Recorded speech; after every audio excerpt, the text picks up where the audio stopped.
toda quarta, na faixa das 20 horas, aqui da Universitária FM. Oi, Lana, tudo bem? Olha, já tá tudo pronto para a segunda temporada do Pareia. E aí, já sabe quem vai chamar? Oi, Nath! Já tava super ansiosa por essa segunda temporada do Pareia. Não só já sei quem eu vou chamar, como eu já chamei e tenho certeza que todo mundo vai amar. Eita, que massa! E olha só, lembra que a estreia é dia 15, às 18h30, no rádio, na TV e nas redes sociais, beleza? Espalha pra todo mundo, tá?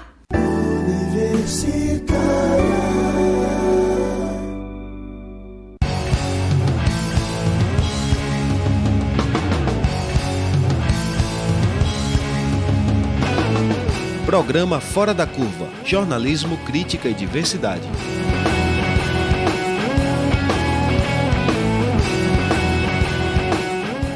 Olá, ouvintes das rádios universitárias 99.9 FM, Paulo Freire AM 820. São 11 horas da manhã e começa agora o Fora da Curva, o programa que fala o que a maioria cala.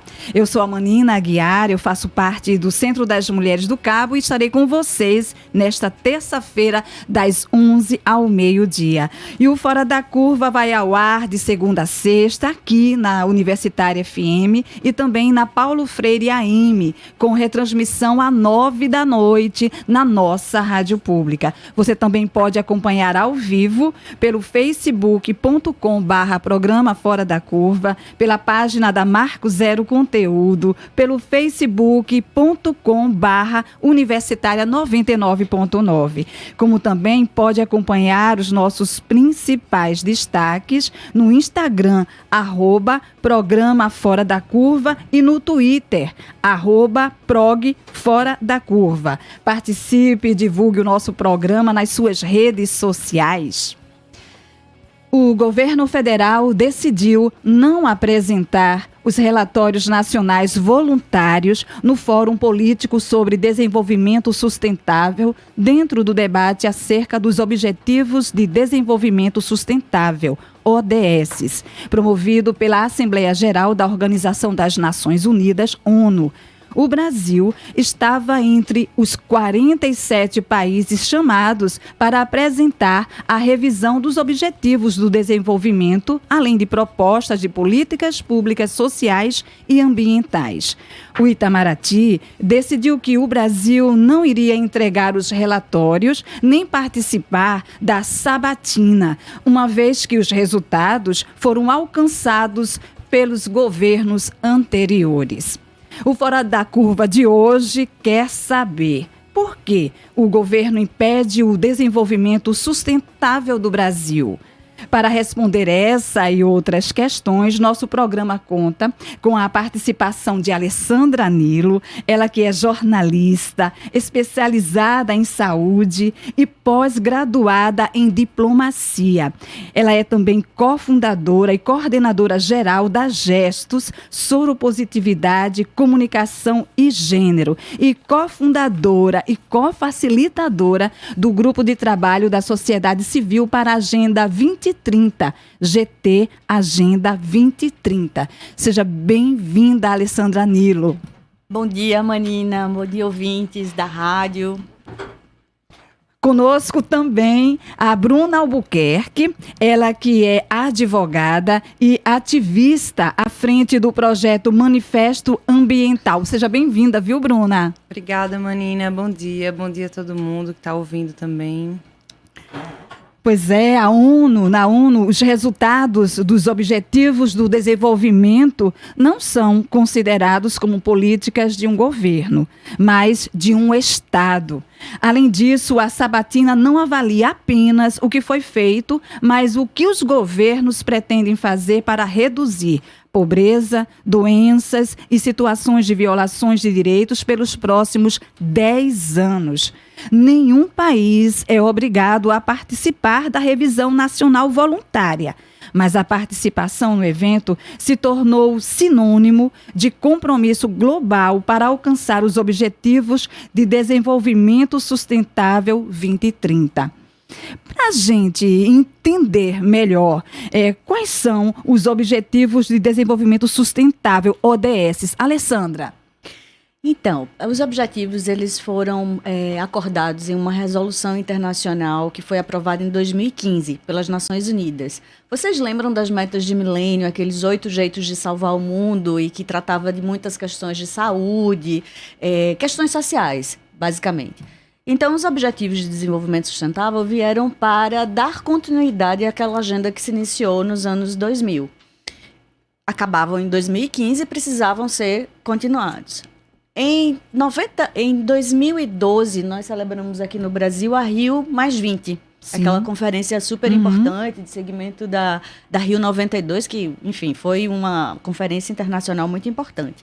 E naquele momento se decidiu que os objetivos de desenvolvimento que deveriam dar continuidade à agenda dos objetivos de milênio, eles precisariam incorporar mais elementos do que somente os sociais.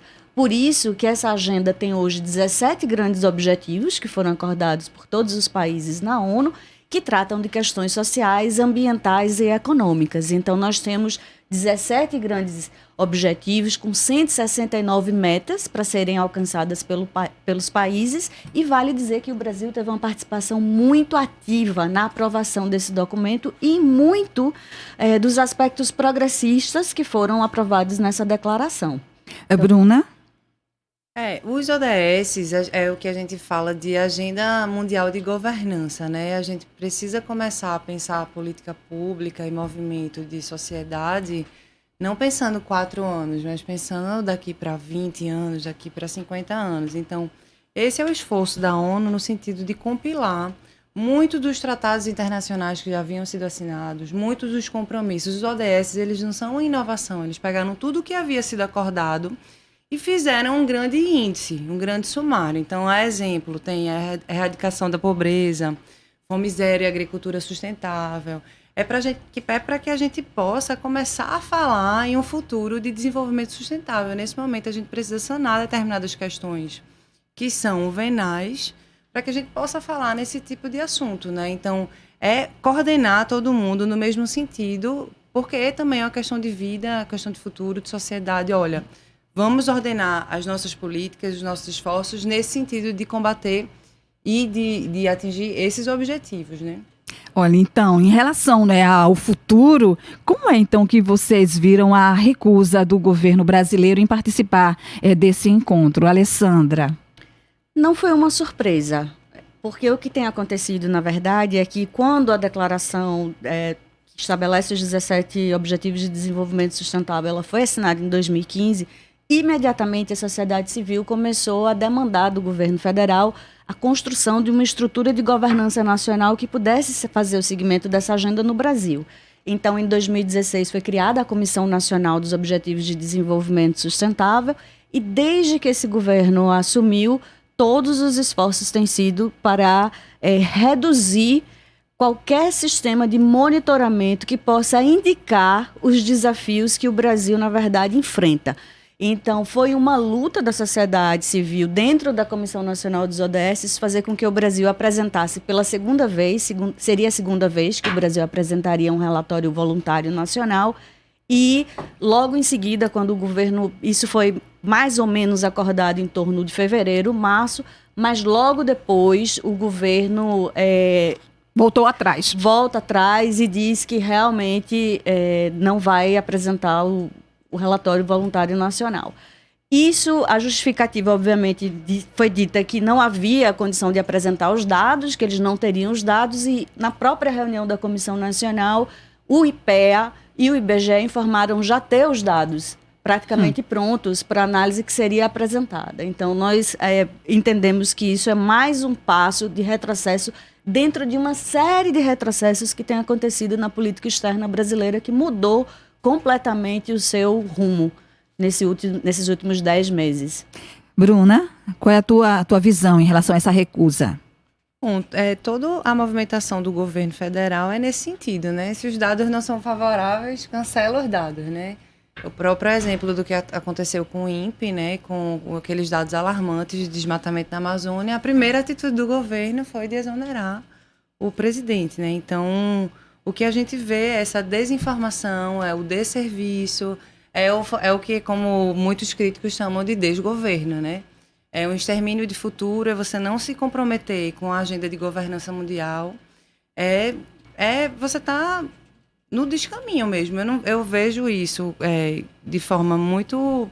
Eu acho muito alarmante esse posicionamento. Eu acho que é um posicionamento de obscurantismo mesmo, de você negar a ciência, de você negar os fatos, de você negar os dados, porque é necessário que você monitore, que você trabalhe com os indicadores. A Agenda 2030, a Agenda de Governança da ONU, além das metas, além dos objetivos das metas, eles trazem os indicadores que precisam ser monitorados, né? Então, se você não faz o monitoramento, se você não se compromete a trazer esse relatório, de que forma você vai auxiliar, né? Então, nesse sentido, que mostra até, assim, uma ausência de boa-fé e é um tanto quanto preocupante, porque traz um desequilíbrio do Brasil em relação ao mundo, do Brasil em relação a si mesmo, né? Porque se todo mundo está caminhando nesse sentido e está havendo um atropelo de esconder dados, a gente pode ser confrontado aí com um problema muito mais grave daqui a 5 anos, e a gente só tem aí mais praticamente 10 anos, né? Porque estamos no final de 2019, para lidar com a realidade. A Agenda 2030 ela não é à toa. Atualmente, 50% da população mundial vive nos grandes centros urbanos. E estima-se que até 2030... esse número vai para 75%. Então, todos os nossos problemas urbanos, ambientais, sociais, econômicos, toda essa falha sistêmica que está empurrando a gente para um colapso ambiental, essa agenda de governança, ela se destina a prevenir e a remediar e para chegar num lugar onde seja um futuro possível. Então, se a gente não se preocupar com isso agora, se a gente não tratar... o problema ele não vai desaparecer, ao contrário, ele vai né? se agravar. Então, eu acho que é totalmente não inteligente. É uma coisa que não tem como botar embaixo do tapete.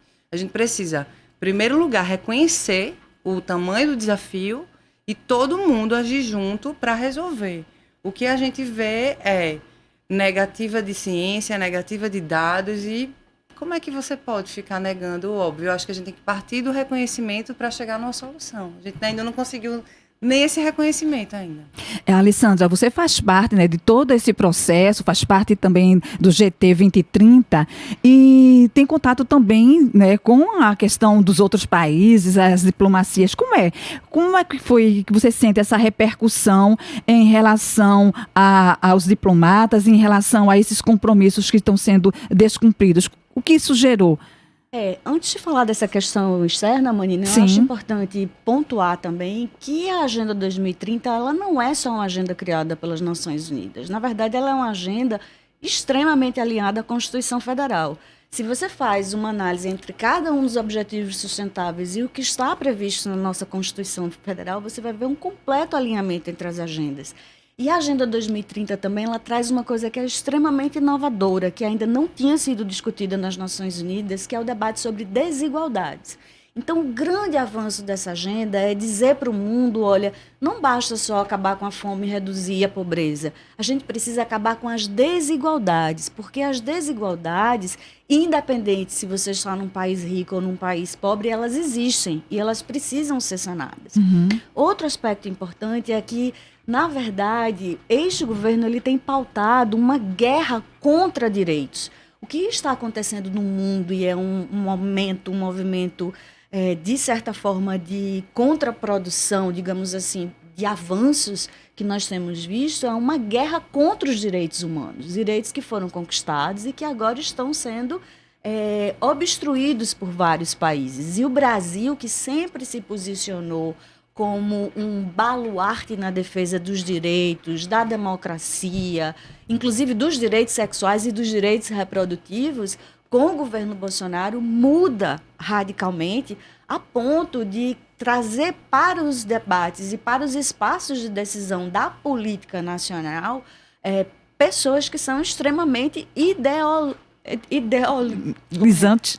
Não, ideologizadas. Certo. Né? Uma palavra longa. Mas, assim, que são pessoas que não se baseiam um pouco nisso do que Bruna estava resgatando, o que Bruna estava colocando. Elas não baseiam as suas decisões nas evidências científicas, nas informações que são produzidas. Elas baseiam as suas decisões em crenças e em modelos que não coadunam com a realidade. Então, a gente vive uma situação extremamente grave. Eu estive agora participando, representando a Gestos na Assembleia Geral das Nações Unidas, agora em setembro que aconteceu, no qual pude ver os discursos do Brasil, e são deploráveis. O Brasil hoje se alinha com aqueles governos que são os mais ditatoriais, que são aqueles governos que absolutamente são contrários ao que diz a nossa Constituição Federal. E eu acho esse um debate muito interessante, porque eu acho que a gente precisa trazer o debate entre as políticas internacionais alinhado ao que a gente tem na política nacional. Um exemplo bem interessante que está acontecendo agora no mundo é esse processo recente de impeachment que abriram, que está se tentando aprovar, né, na Câmara Baixa, que seria a nossa Casa dos Deputados, Câmara dos Deputados, lá nos Estados Unidos. E ontem eu estava vendo uma das entrevistas e uma das argumentações era exatamente essa.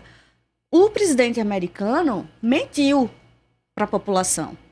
E nós somos guiados pela nossa Constituição Federal. E a nossa Constituição Federal pressupõe que os dirigentes máximos do país não podem mentir, não podem cometer perjúrio. Então, a pergunta que fica para a gente é como é que nós vamos continuar tendo um presidente que mente o tempo todo? Mente sobre os dados, mente sobre a situação do país, evita enfrentar esses problemas todos, né, como colocados por Bruna, que indicam que nós estamos realmente num caminho totalmente contrário ao processo de desenvolvimento sustentável, que é aquele processo de desenvolvimento que não dana, que não traz danos para o futuro, ou seja, decisões que fazem com que hoje, o que nós estamos fazendo aqui, vai criar as bases de sustentabilidade para as decisões futuras, alinhando agendas que sempre foram tratadas no Brasil de formas desalinhadas, que são as agendas sociais, ambientais e econômicas. Então, como é que você trabalha num ambiente onde o presidente mente? Então, Bolsonaro foi à ONU, fez um discurso que foi pessimamente recebido por todo mundo e que foi chocante, porque ele disse claramente que a Amazônia não é um patrimônio do planeta, e começou a fazer uma lista dos bens que lá estavam aparentemente para serem roubados por todos e todos, inclusive acusando as organizações da sociedade civil de terem sido, e as populações indígenas de terem sido responsáveis por esses últimos incêndios da Amazônia. Então, o recado que Bolsonaro passa ao mundo é que ele também, assim como Trump, é um presidente que mente. É um presidente no qual você não pode confiar no que se fala. Então, foi muito bom para nós que estávamos tentando mostrar isso ao mundo, que ele tenha ido e ele próprio tenha dito a que veio. Então, acho que pelo menos se há algo positivo disso tudo é esse recado, que ficou agora claro e transparente para o mundo inteiro. Bruna, nesse discurso, né, do presidente do Brasil, ele também coloca, né, na Assembleia Geral das Nações Unidas, ele destratou a atuação do cacique Raoni, não é? Na luta pelos direitos dos povos indígenas da Amazônia, minimizou também a gravidade climática e das queimadas criminosas na região. Então, Bruna, qual tem sido o papel dos grupos ambientalistas em relação a esses acontecimentos e o que você pode dizer também para a gente em relação a esse discurso de Bolsonaro em relação às populações indígenas, aos povos da floresta? Bom, em relação principalmente ao cacique Raoni, né, ele é uma grande liderança e um representante dos povos originários. Eu acho que basta a gente voltar um pouco na história do Brasil. Não faz muito tempo que a gente está em guerra com os povos originários, né? Um Brasil que foi invadido, um Brasil que foi roubado, um Brasil colônia, que a gente não está tão distante disso. Eu estava assistindo um documentário outro dia, que são as guerras no Brasil, que mostra o quanto que os povos originários ainda estão nas mesmas lutas de 500 anos atrás, que eles ainda estão lutando pelo direito minimamente à sua terra, minimamente a manter o seu estilo de vida dentro da sua cultura. E aí, o que é a civilização, né? Será que essa civilização que a gente está tentando impor, ainda existem povos isolados na Amazônia, né? Então, a gente precisa encarar isso como um patrimônio cultural. Essa questão do patrimônio, que Bolsonaro fez um inventário, né? Inclusive, eu só queria contribuir, porque ele disse assim que não era interessante ter no solo tanta riqueza e acima dele, nas populações indígenas pobres, sobre esses tesouros, né? Ele fez uma referência a isso também na sua fala. Mas veja, tem muito o contrassenso, né?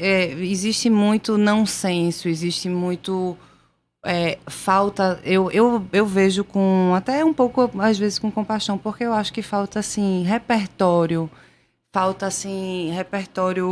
intelectual, falta aprofundamento técnico de entender e encarar a floresta como um patrimônio vivo. É a questão da soberania 4.0. Uma floresta em pé, ela vale sempre, ela vale mais, ela vale muito além do que uma floresta no chão, com terra aberta para tirar minério.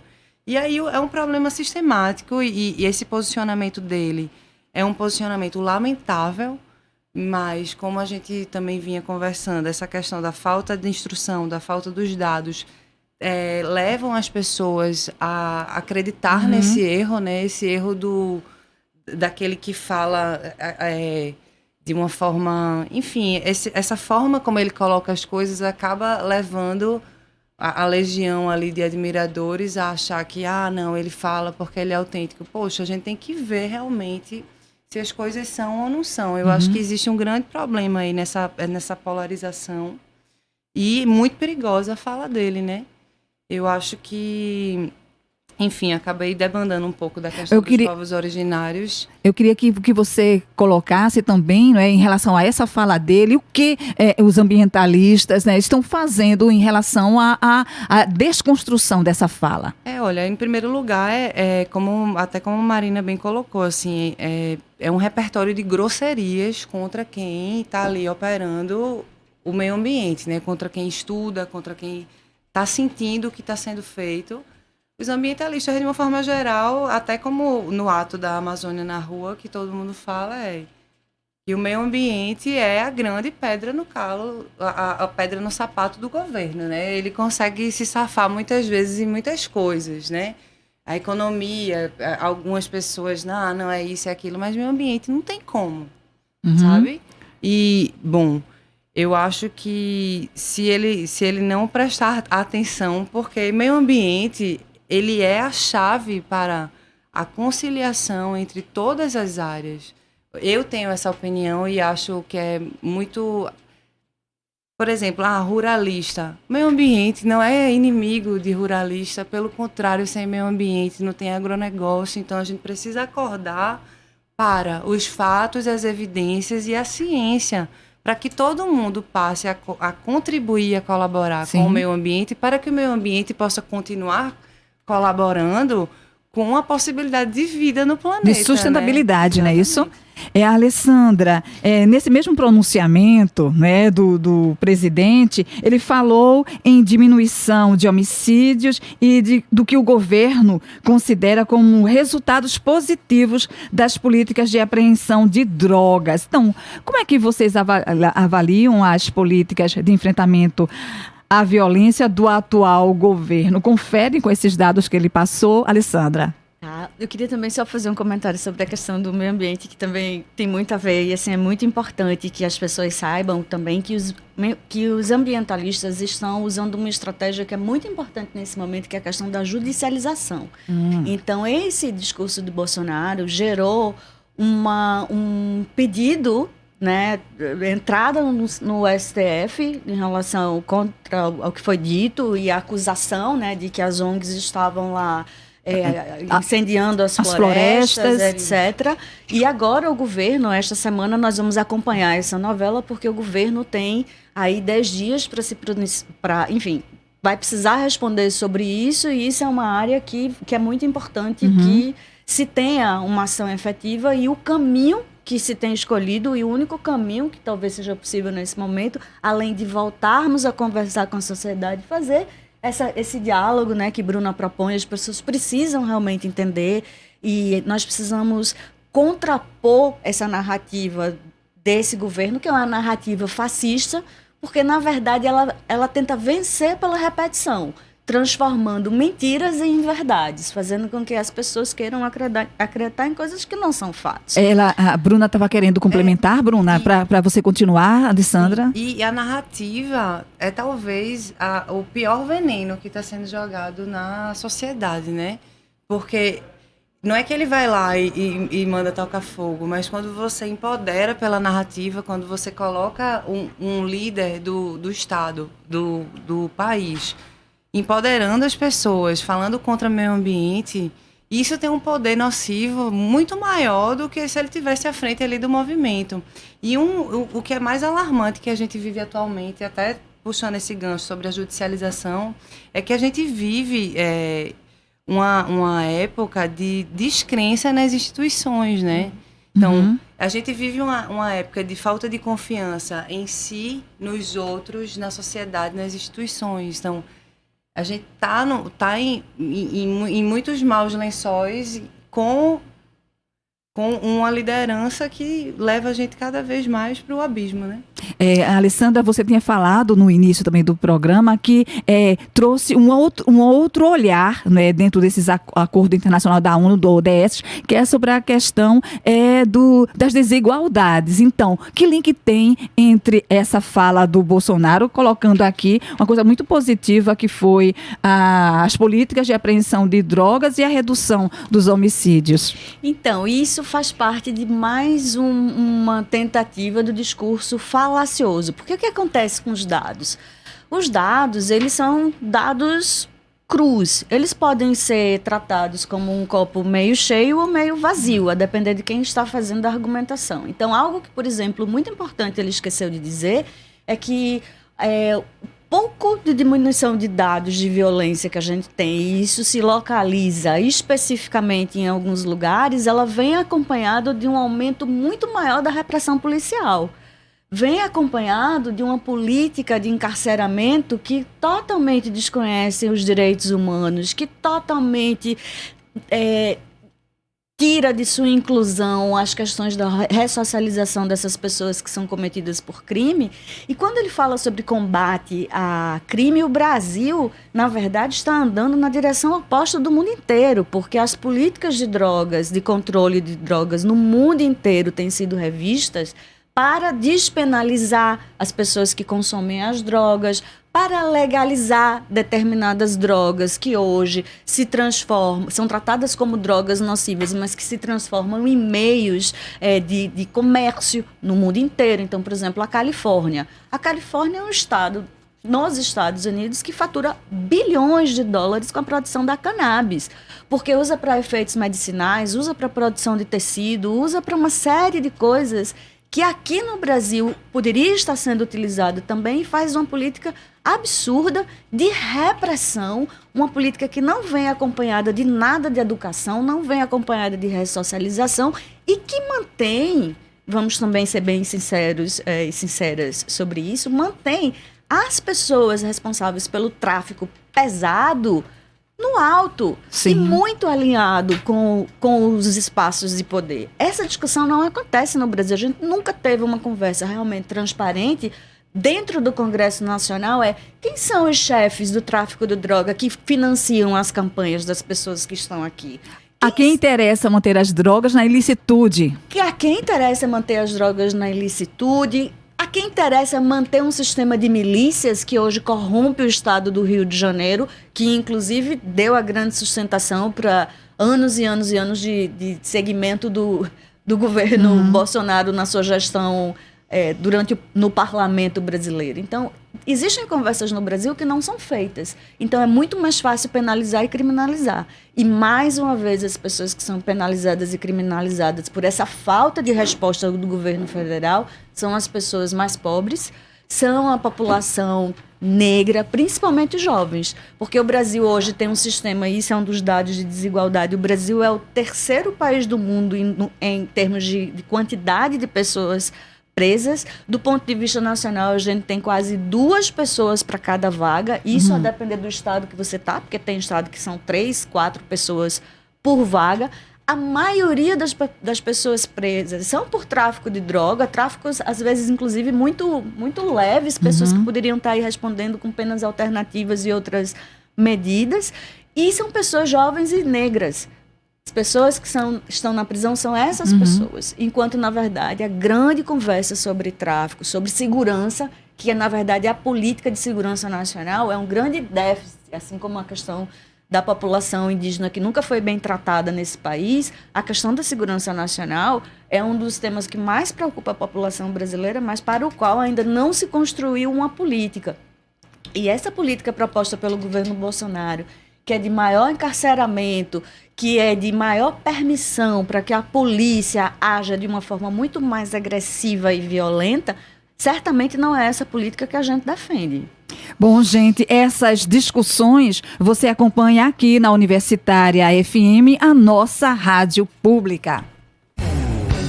Fora da Curva, jornalismo analítico na rádio universitária, a nossa rádio pública.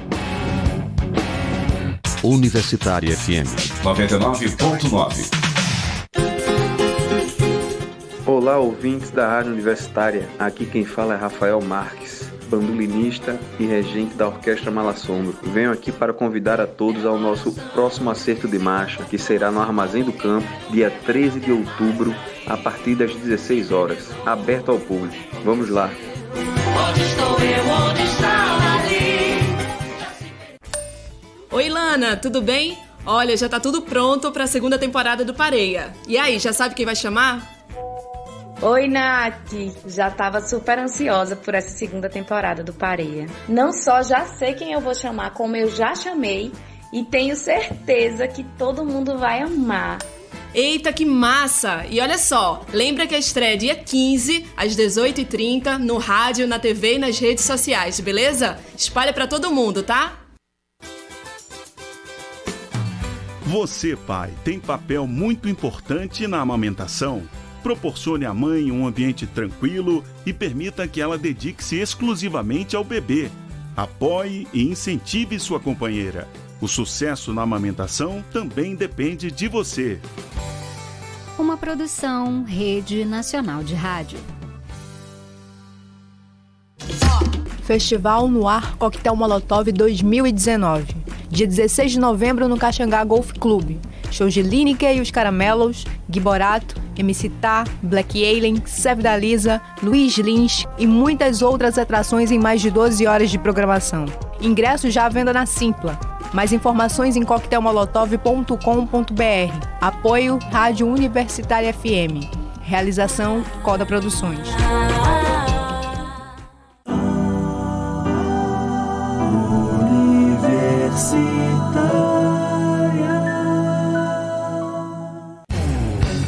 Programa Fora da Curva. Informação a serviço da maioria. Muito bem. Nós estamos de volta aqui ao programa Fora da Curva. Lembrando que você pode acompanhar o nosso programa pela Universitária FM, pela Rádio Paulo Freire 820 AM, como também pela internet. É só acessar facebook.com/programa Fora da Curva, pela página da Marco Zero Conteúdo e pelo Facebook/Universitária 99.9. E aí, gente, nós hoje na nossa programação estamos fazendo a pergunta: por que o governo impede o desenvolvimento sustentável do Brasil? E a gente vai ler aqui uma notinha do pessoal que está realizando nesse próximo dia 12 a feirinha da Torre, cujo objetivo é justamente fazer uma reflexão sobre o consumo consciente e a saúde do planeta, trazendo também o conceito de economia circular e na comercialização dos trabalhos expostos. Para cada compra realizada, a pessoa da feirinha recebe uma moeda social. Ao acumular 5 dessas moedas, tem direito a uma ecobolsa de uso permanente. Lá na feirinha vai ter a Feira Cultural, abrindo a programação a partir das 16 horas, a Feira Cultural, com cantigas de mamulengos, com Maria Oliveira e Lucas Oliveira, que trazem a apresentação de bonecos de mamulengos. Teremos também o lançamento do livro Pássaro, Bilu e o Jacarão, Com Jade e Igor, teremos também a cantoria Cantando Pra Gente Pequena. Apresentação também de música com o coro As Cânticos, Laboratório de Vozes, e também que é um projeto da UFPE, certo? Trazendo a sua feirinha aqui, a parte também social e de ciências. Então, feirinha lá da Torre, dia 12 de outubro. E a gente estava numa conversa aqui, né, durante o intervalo, sobre essa questão tão polarizante, né, tão assim discutida e tão evitada muitas vezes também para o aprofundamento dela, sobre a questão da legalização das drogas. E a Bruna estava fazendo um comentário aqui. Bruna, eu queria que você fizesse novamente para o pessoal que não escutou nessa hora do intervalo. Verdade. Fazendo um gancho aí na fala de Alessandra, que falou do desenvolvimento econômico no estado da Califórnia através do cultivo da cannabis. Que é a maconha, né? Sim. Que a última notícia que saiu agora é que o cânhamo, que é um tipo fibroso de cannabis, é um cultivo que se destina a papel, a tecido, ele consegue substituir em 100% o plástico, sendo feito um bioplástico de excelente qualidade, 100% biodegradável. E aí a gente estava... Porque do ponto de vista técnico, a gente tem solução para todas as questões ambientais. O que falta é vontade política e reconhecimento do que a ciência já diz, né? Porque solução a gente tem. Olha, eu quero aproveitar isso aí, eu acho que na sequência você, Alessandra, pode contribuir também, que a primeira cúpula das Nações Unidas focada no progresso da Agenda 2030 para o Desenvolvimento Sustentável, realizada entre 23 e 24 de setembro, foi encerrada num clima assim, de esperança, certo? A vice-secretária-geral da ONU, Amina Mohamed, declarou que o evento foi um lembrete do potencial ilimitado da humanidade em criar um futuro melhor para todas e todos. Ela disse que extraiu 3 mensagens concretas dessa cúpula. A primeira, que o compromisso renovado dos líderes mundiais em implementar a agenda.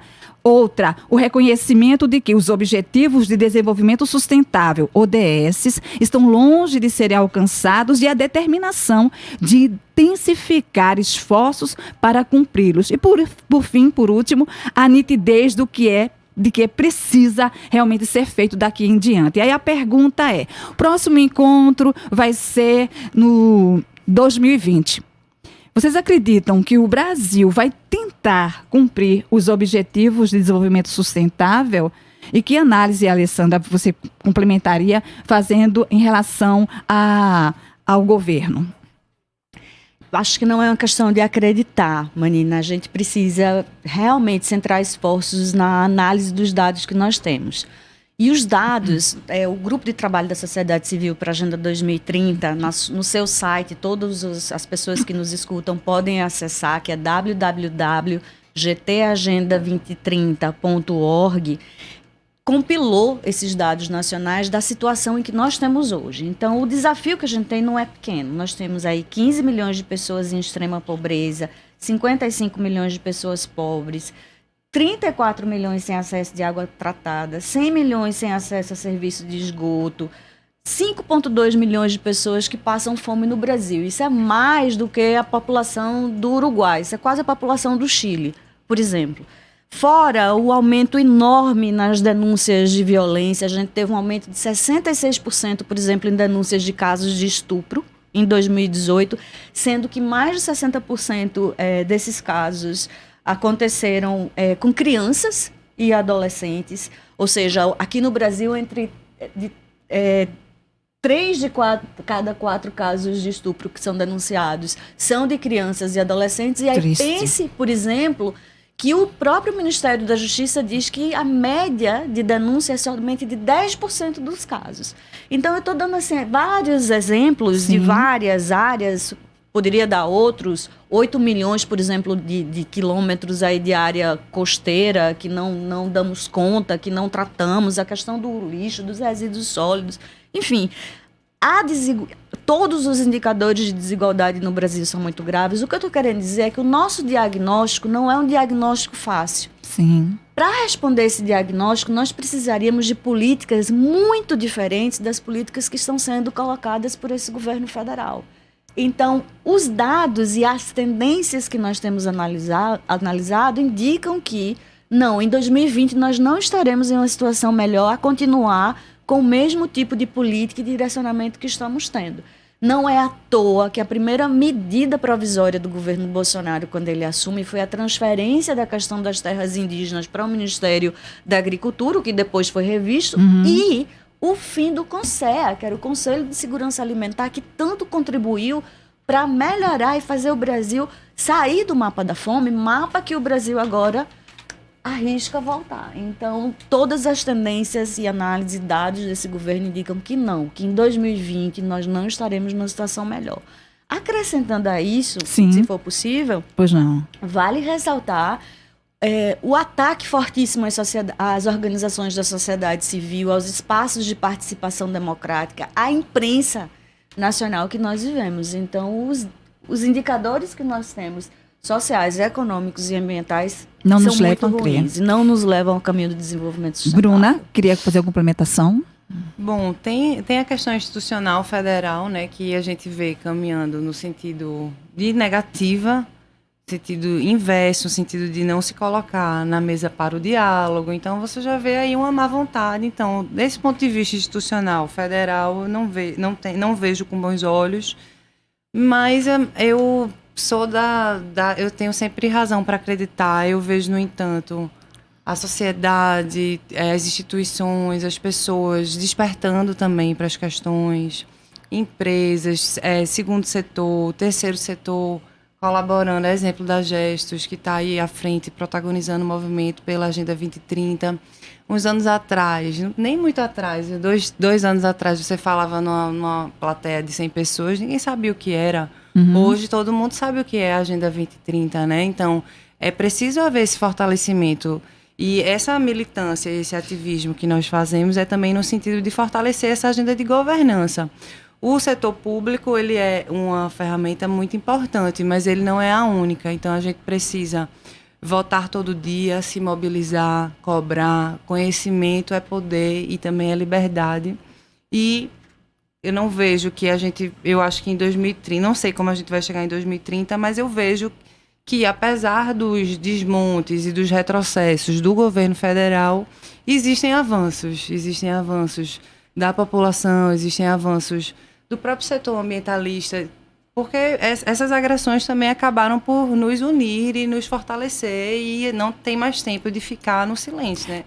Em relação a justamente isso, a esses ataques, a essa desmobilização, e aí a gente está se referindo a um decreto que o presidente assinou, o decreto 9.759, que diminuiu o número de conselhos previstos pela Política Nacional de Participação Social, o PNPS, e pelo Sistema Nacional de Participação Social, o SNPS. Eram 700 conselhos, agora são menos de 50.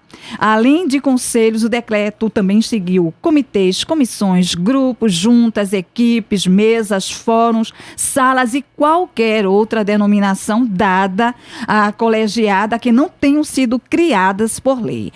Para o ministro-chefe da Casa Civil, Onyx Lorenzoni, tais conselhos resultavam em gastos com pessoas que não tinham nenhuma razão para estar ali, além de consumir recursos públicos e aparelhar o Estado brasileiro.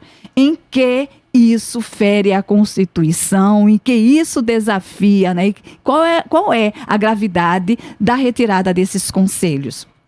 A política de participação social é uma política que foi prevista na Constituição, na medida em que já cria os conselhos nacionais.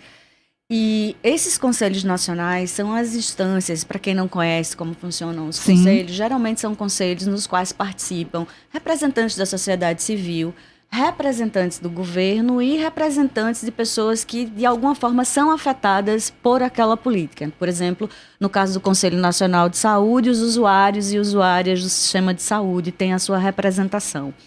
Esse decreto acabou com todos os conselhos, comissões e órgãos colegiados nesse sentido que foram criados por outros decretos. ele só manteve aqueles que foram criados por lei. Então, por exemplo, o Conselho Nacional de Saúde não foi afetado porque era um conselho criado por lei. Esse é mais um exemplo de uma ação que foi tomada por esse governo sem nenhum tipo de transparência, sem nenhum estudo, sem nenhuma evidência. Porque quando o Lorenzetti fez essa afirmação sobre a questão da redução dos custos e do perfil envolvido nesses conselhos, nós cobramos qual era o estudo que embasava, porque esse foi um decreto de abril, eles tinham acabado de assumir o governo, qual era o estudo que embasava aquele decreto. Esse estudo nunca foi apresentado, ele foi tratado de forma sigilosa pelo governo o tempo inteiro. Então, o objetivo de 16 do desenvolvimento sustentável prevê, um pouco do que Bruna estava conversando, que instituições precisam ser fortes, precisam ser transparentes e prevê que a participação social, que é previsto, é pilar basal de um sistema democrático, ele precisa acontecer. E contribui para a questão Não há desenvolvimento sustentável sem participação social. E também na questão da desigualdade, né? Não há enfrentamento à desigualdade se a sociedade civil não pode dizer quais são as questões que precisam ser tratadas e melhoradas. Então, esse é mais um exemplo que se insere naquilo que nós conversávamos anteriormente. E Bruna tem razão muito quando ela fala de que talvez seja interessante agora focarmos, obviamente, na questão do governo federal, porque a gente não pode esquecer que é na esfera federal que os grandes orçamentos nacionais são decididos, que as políticas são definidas e que daí vem muita coisa para os estados e municípios, mas nós precisamos também começar a pensar mais na questão dos territórios, de como levar os ODS, como levar a compreensão para os territórios de que as pessoas têm direito. E, Manina, vamos combinar também uma coisa, né? Muita gente nem sabe que tem direito. Falo isso porque as pessoas que nós atendemos na Gestos, que chegam em busca de direitos, da assessoria jurídica, pessoas que vivem com HIV/AIDS, a grande transformação que elas sofrem não é nem pelo acesso a um acompanhamento de psicologia, ou pelo assistente social, ou pelo departamento jurídico, mas é o que esse acesso lhes dá do ponto de vista de construção de percepção cidadã de que são pessoas sujeitos de direitos, pessoas que têm, sabe, direito a acessar políticas e serviços públicos de qualidade. Então, nós ainda estamos engateando no Brasil nessa discussão sobre a compreensão do que são direitos. E é uma pena, é lamentável você ver que o chefe maior da nossa nação, ele faz um discurso contra direitos, faz um discurso contra direitos humanos e também um pouco do que Bruna colocava. Da mesma forma, quando ele fala contra a demarcação dos territórios indígenas ou quando ele fala contra a população LGBT, ele praticamente dá o aval para que a população desinformada, a população que já teria outro interesse contrário aos direitos dessas pessoas, ataquem.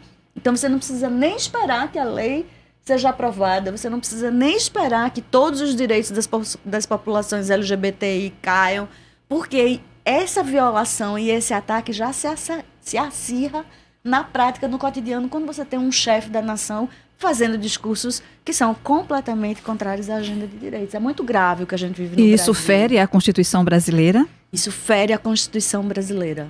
Isso fere a Constituição brasileira. Inclusive, vale uma coisa muito interessante, a Associação Brasileira de Lésbicas, Gays e Travestis entrou no Supremo. E o ministro Alexandre de Moraes agora deu 10 dias para o governo se pronunciar contra as mudanças na política externa brasileira, que agora não tratam mais a questão de direitos sexuais, direitos reprodutivos, orientação de gênero, e volta a dizer que gênero é sexo biológico, homem, mulher. Então, eles entraram, né? O grupo entrou contra e o governo vai ter que responder também mais um caso de judicialização. Bruna? E, bom, continuando esse aspecto constitucional, né, a participação social, ela é um dos pilares, né? A nossa democracia hoje, ela sofre uma série de ataques. Dentre eles, a castração à participação social. Já em maio, ele já tinha dado um decreto reduzindo para menos da metade a participação no Conselho Nacional do Meio Ambiente, né? E, nesse mesmo sentido, agora, essa castração da participação nos demais conselhos, né? Então, a questão da Constituição, e até parafraseando, é construir uma sociedade livre, justa e solidária, né? Então, como é que a gente faz isso? Como é que a gente traz? Como é que a gente reduz desigualdade se a gente não escuta, né? Se a gente não escuta as pessoas. Então, a Constituição e todo o nosso sistema normativo, nossa própria democracia, a falta de confiança nas instituições, né? O que eu tenho visto é que, às vezes, não é falta de legislação, às vezes não é falta de direcionamento de Constituição, às vezes é falta de vontade política, às vezes é falta de respeito, às vezes é falta de vontade de manter a democracia, né? A democracia, eu até ouvi há pouco, a democracia ela não vai embora porque alguém diz vai embora. Ela vai embora quando quem está no poder deixa de achar ela interessante, deixa de achar que ela serve aos seus interesses, né? Então, a castração ela vem por aí, você vai cortando os fios até que a energia e o impulso e os critérios que mantêm uma democracia de pé se vão. Olha, Alessandra, houve alguma ação do GT 2030 em relação a esse decreto, a ONGs? Sim. Conta então pra gente. Sim, nós fizemos, o GT 2030 esse ano focou em 2 notas grandes de repúdio e 2 ações que são relacionadas. Então, em abril, quando esse decreto, que é conhecido como revogaço, foi emitido pelo governo federal, nós fizemos uma nota de repúdio e denunciamos para o mundo inteiro essa ação. E lançamos agora essa campanha que se chama Não Calem as Nossas Vozes, que é uma campanha que trata exatamente do objetivo 16, da participação da sociedade civil, que tenta mostrar, e é muito importante que a população como um todo entenda, qual é o papel das organizações da sociedade civil no processo dessa construção de democracia. As pessoas precisam entender que as ONGs e essas organizações, elas trabalham na defesa do direito dessas pessoas, da população. Muitas das políticas boas e positivas que nós construímos no Brasil, do campo de vista social, ambiental, econômico, existem hoje porque as organizações da sociedade civil se mobilizaram, porque elas foram fortes. Vejam aí o exemplo da Maria da Penha, vejam aí o exemplo de políticas de igualdade racial, políticas de promoção de direitos de populações LGBT, de populações quilombolas, ribeirinhas, de seguridade social. Veja aí a discussão da sociedade civil contra a reforma da Previdência, contra a reforma do trabalho, que precarizou as relações trabalhistas no país. Então, as pessoas precisam entender que as organizações da sociedade civil são organizações que lutam pelo direito de todo mundo. Não é direito de bandido, como se diz, sabe? Não são organizações fraudulentas. O percentual de ONGs que tem algum problema no sentido de corrupção ou de dificuldade de prestação de contas é baixíssimo, é menos de 3% em relação a tudo do universo enorme de organizações que existe no Brasil. Então, mais uma vez, a gente precisa ir contra essa narrativa. E nós precisamos, isso é uma coisa que a gente insiste muito, sabe, Sim. Manina? Defender quem defende nossos direitos. E não defender quem defende os seus próprios interesses e os seus direitos. Infelizmente, a política nacional ela tem sido construída sempre privilegiando o interesse do privado, sempre privilegiando o interesse de determinados grupos que chegam ao poder. A população precisa acordar e começar a defender. Quem é que está defendendo o meu direito? Bruna, o programa de hoje tem uma pergunta, né? Por que o governo impede o desenvolvimento sustentável do Brasil? A gente queria que você respondesse, na sua opinião. Bom, eu acho que esse impedimento, né, ele vem principalmente por essa negação, por esse obscurantismo que a gente vê, é o desgoverno, o levante do obscurantismo, de ir contra a ciência. Eu acho que esse é o principal impedimento. Você conduz as pessoas ao erro, né? Você conduz as pessoas a achar que o meio ambiente é o inimigo do agronegócio, quando, na verdade, se os dois não começarem a andar juntos, a gente vai ter um problema de alimentação, a gente vai ter um problema do meio ambiente. Estava vendo um dado aqui, por ano a gente perde 24 bilhões de solo fértil. E isso por quê? Uso de agrotóxicos, falta de manejo apropriado. Então, muito do que se faz hoje na agricultura é coisa de 100 anos atrás ou até mais, essa falta de atualização. Então, como é que você se atualiza do ponto de vista técnico se você nega os dados? Como é que você vai colaborar para uma agenda mundial se você está negando o óbvio? Como é que você vai combater o desmatamento na Amazônia se você diz que o dado é mentiroso e exonera o presidente do Instituto?